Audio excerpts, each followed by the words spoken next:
what I said earlier in the paper today, grant procurement assistance through the town. We know about things as a body, being committee members, that maybe the citizens don't know about. The opportunities are there.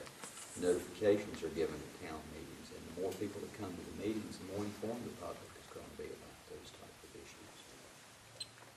Thank you.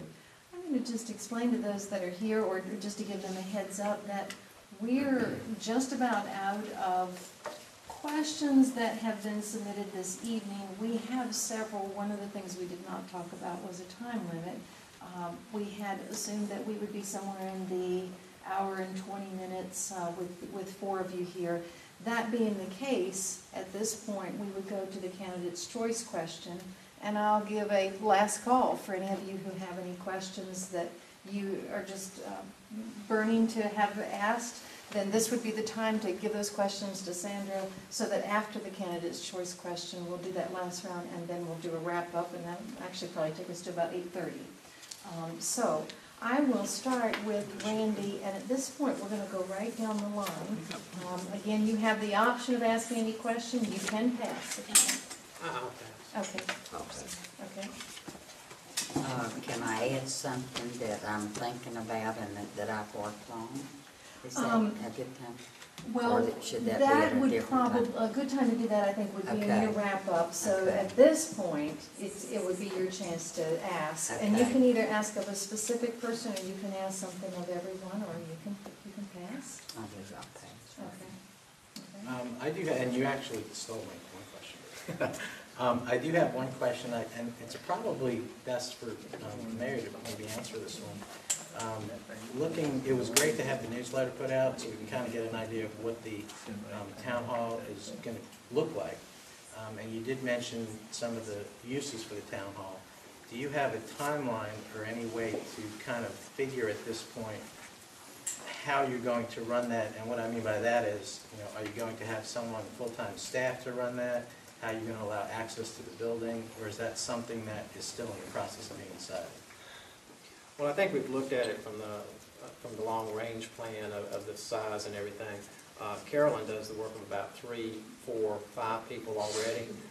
We have had a part-time employee in the past. We've had another full-time employee in the past, and we've been able to do that and budget that.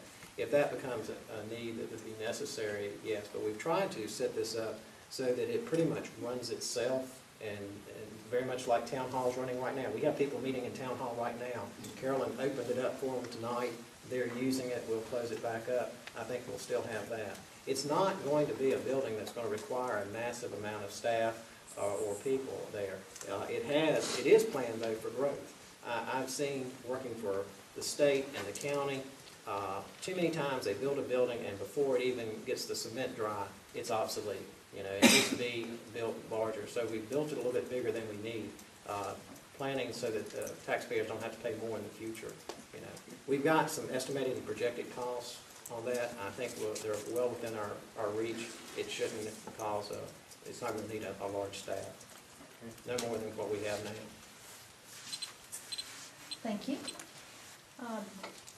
I will ask one more question from the audience, and then we will, at this point, no one else has submitted questions, so we'll, after this last question, we'll do the 2-minute wrap-up. And this question will go to each of you, and I will start with Theron, and the emphasis will be on the first word, if there ever was a property tax. What allowances could and would you be willing to make for farmland? I would model that after other locations that have property tax for farmland, or for, in general, excuse me. Farmland is a special exemption in a lot of cases.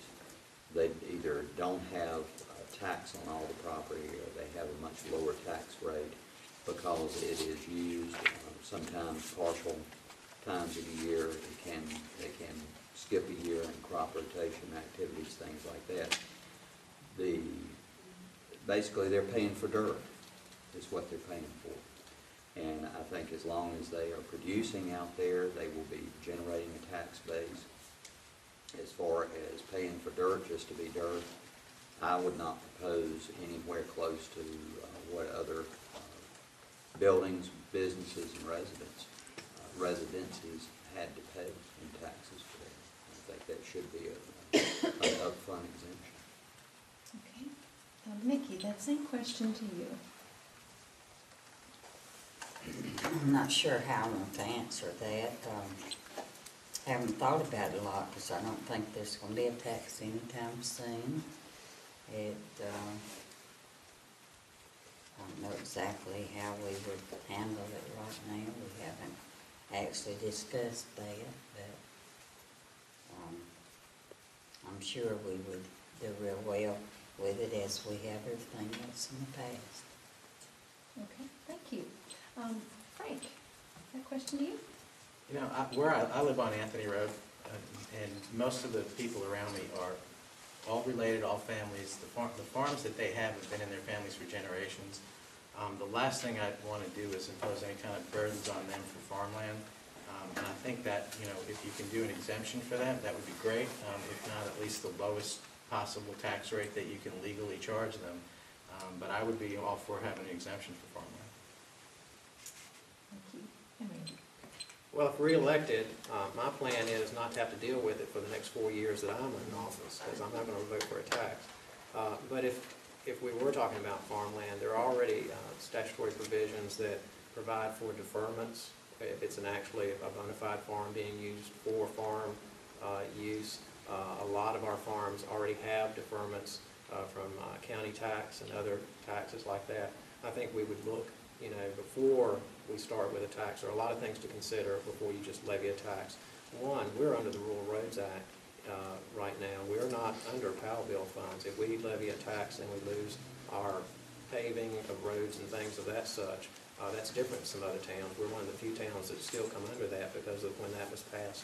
There's a lot of things we'd have to look at, and before we would levy a tax, we would look at those things with the roads. We would look at farms, how it's going to impact that, how it's going to impact the businesses that we have, you know, when we're trying to promote and bring in people. There's a lot of things that have to be looked at.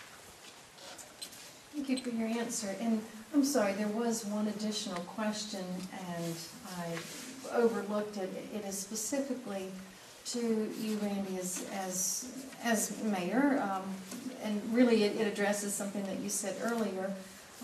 With your support of the Mountain to the Sea Trail, what specifically will you do to facilitate all the benefits that you outlined in your comments earlier? Well, I met with county officials this week, actually, and one of the things that I'm going to do is to recommend to the council that we set up a committee that will be trails, pathways, and easements, and we will promote getting the easements and getting the trails set up, working with landowners to make that a realization. We'll work with the county and partner with the county in and some things with the finances of it because it's a benefit to us, but also supporting the county's efforts in making this trail come through, getting properties and everything. A lot of the area I have ridden over personally on horseback. I'm in the equestrian. We have a real opportunity to bring in horse people and hikers and bike riders and things like that. That's what I intend to do. I've already started talking to people about certain things that we have for staging areas. They're very excited about that because we already have some of the infrastructure that we would need for that. So those are some of the things I've started already on. Thank you for your answer. And at this point, we will go into and none of you used your rebuttal cards, did you? Okay. Yeah. At this point, we will go into our 2-minute wrap-ups. And Frank, I'm going to start with you, and then we're going to go right down the line. Well, I just want to thank everybody for coming tonight. Thank Patty for doing something like this. It's a great way, especially for somebody like me who's a newcomer, to get my views out there, let you know who I am.